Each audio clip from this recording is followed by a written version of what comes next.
VP নুরের এমন বক্তব্যের পর কেউ কেউ বলছেন যে এই বৈষম্য বিরোধী ছাত্র আন্দোলনের নেতারা বা জাতীয় নাগরিক কমিটির নেতারা ভিপি নুরকে আগামী 24 ঘন্টার মধ্যে একটা স্টেটমেন্ট দিয়ে বসতে পারে তাকে নিয়ে, যে হ্যাঁ তুমি ফেসিবাদের দোসর এখন ভূমিকা পালন করছো, তুমি কিভাবে এই কথা বললা, 24কে কিভাবে তুমি এত।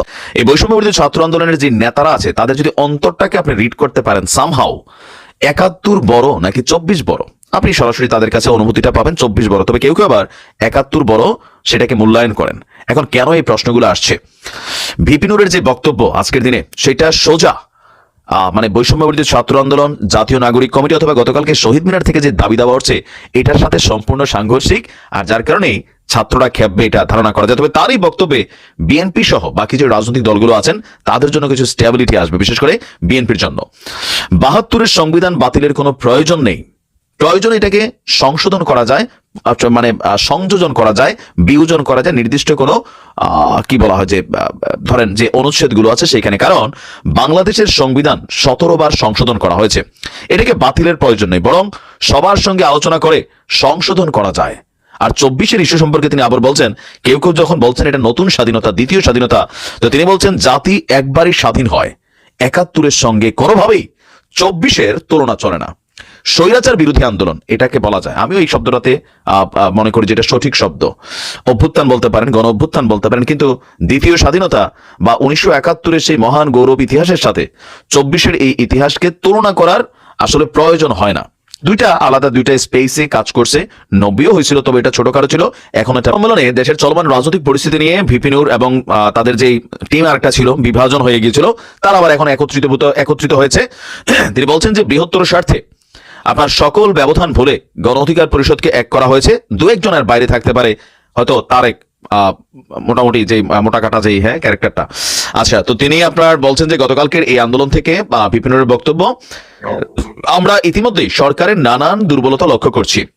আইন শৃঙ্খলা পরিস্থিতির উন্নতি হয়নি, আওয়ামী হাইকমান্ডের লোকজন পালিয়ে যাচ্ছে, সচিবালয় আগুন আমাদের হতাশ করছে। শিক্ষার্থীর একটি ঘোষণাপত্রের উদ্যোগ নিয়েছিল, প্রধান উপদেষ্টা সেটিকে সার্বজনীন করার উদ্যোগ নিয়ে জাতিকে একটি বিভাজনের হাত থেকে রক্ষা করেছেন বলে ধন্যবাদ দিয়েছেন। তো তিনি বলছেন এই পরিস্থিতিতে যে কোনো হঠকারী সিদ্ধান্ত দেশকে পেছনে নিয়ে যাবে। দেশ এবং জাতিকে রক্ষায় ঐক্য ও সংহতির ভিত্তিতে বাংলাদেশকে চালাতে হবে। তো এখানে আপনার বিভিন্ন বক্তব্যের মধ্যে তিনি এই বৈষম্য বিরোধী আন্দোলনের প্ল্যাটফর্মের ভূমিকা নিয়ে যেমন পজিটিভ কথা বলেছেন, তবে তার এই বক্তব্যগুলিকে নিয়ে বরাবরই অনেকে আলোচনা এবং সমালোচনা করে থাকেন। কারণ এই আন্দোলনের যারা নেতারা আছেন তারা কিন্তু একসময় গণ অধিকার পরিষদের কোটা সংস্কার আন্দোলন 2018-তে তারা কানেক্টেড ছিল।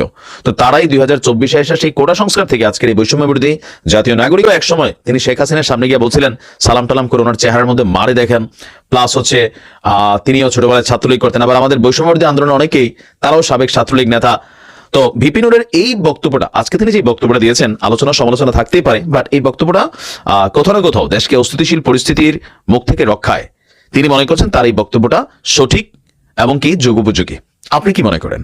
এটা কি বিএনপির পক্ষে কোনো অবস্থান নেওয়া, নাকি প্রকৃতপক্ষেই মানে তিনি যেটা বলছেন সেটা বৈষম্য বিরোধী প্ল্যাটফর্মকে কাউন্টার করার জন্য বলছেন, অথবা অন্য কোনো পারসেপশন থেকে বলছেন? এখন হচ্ছে কি আপনার খালি বিভাজন হচ্ছে, তো যে যেই কথাটা বলছে তার বিপরীতে যার সাথে মিলে যাচ্ছে সবাই মনে করছে দে আর এ টিম। আবার বিএনপির সাথে ভিপি নুরের দলের কোনো ভালো পজিটিভ সম্পর্ক এটাও কিন্তু দৃশ্যমান না।